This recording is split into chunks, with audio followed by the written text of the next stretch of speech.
All right, hello. It is Tuesday, so it is time for my trainer tip.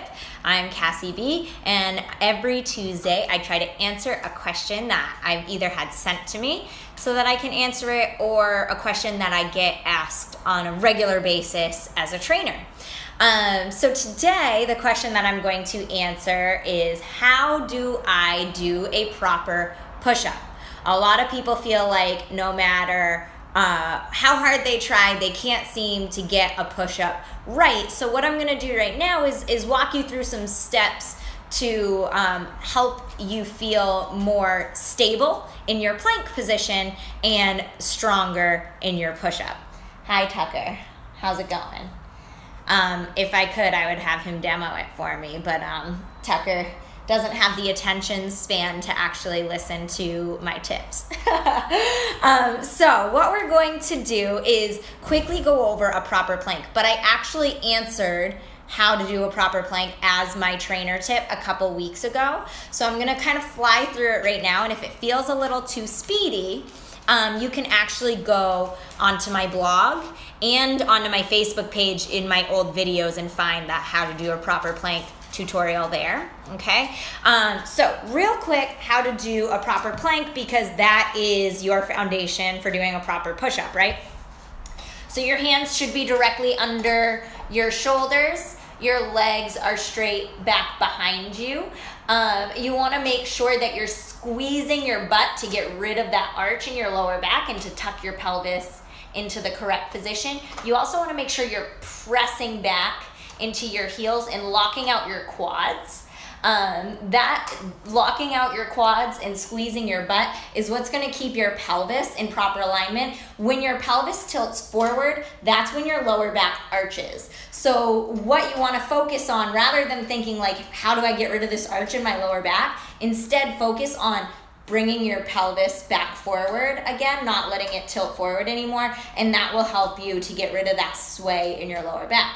Second thing that you should focus on besides your lower back is your upper back.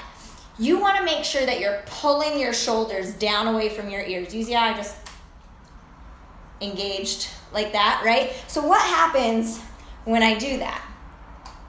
The gap between my ears and my shoulders gets larger, right? So make the gap between your ears and your shoulders as big as you can by engaging these muscles, which are your lats. They're these big wing muscles on your back. So engaging your lats, pulling your shoulders down, is super, super important for making your mid-back and upper back feel stable, right? So we got squeeze your butt, tuck your pelvis. That's gonna get your lower back feeling stable. We got engage your lats by pulling your shoulders down and feeling these muscles here underneath your armpits.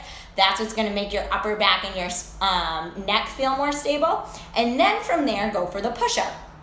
Now, there's a couple different types of push-up. The two most basic ones are your tricep push-up and your standard push-up. So the tricep push-up is where your elbows drag against your rib cage and it targets your tricep, the back of your arm, more than the standard push-up, which is arms slightly wider than your shoulders and your elbows kind of go back and down rather than straight down. They don't go straight out either. They kind of do that like back and down movement. So let's go over the standard push-up first. When I put my hands on the floor for a push-up, I turn my fingers in just a little bit like this. Why? Because if your wrists are bending at a weird angle, that's gonna automatically send some signals to your brain, right? Like, there's weird things going on with the joints. It might cause an injury. Let's stop. And right there, that already throws your body off for the push-up. So you wanna get your hands in a nice little angle here with your, like a triangle here, right?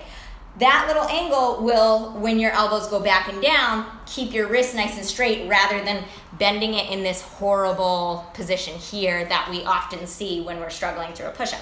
Okay, so I've turned my fingers slightly toward each other. I'm in my good plank with my quads and my butt squeezed. I've pulled my shoulders back and down, and I'm zipping up my rib cage as hard as I can. From there, my elbows kind of go back and out, and then I press back up again. Elbows go back and out, and then I press back up again. That's the standard push-up. For the tricep push-up, your elbows are gonna drag almost pretty much against your rib cage, and then you're gonna feel it more in your tricep. So for these, your fingertips go straight forward. That way, when your elbows go straight back, your wrists stay straight, right? So for these, again, squeezing my quads, squeezing my butt, driving my heels back, zipping up my rib cage, elbows go straight back, and then I press up. Elbows go straight back, and then I press up.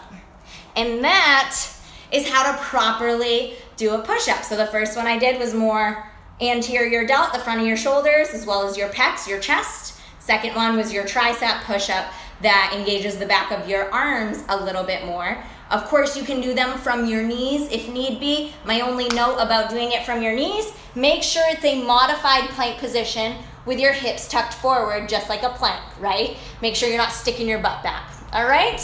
And that is how to properly do a push-up. Comment below if you have any additional questions for me, or if you have any questions that you would like me to answer for my trainer tip in the future. Awesome. Thanks, guys. See you next week.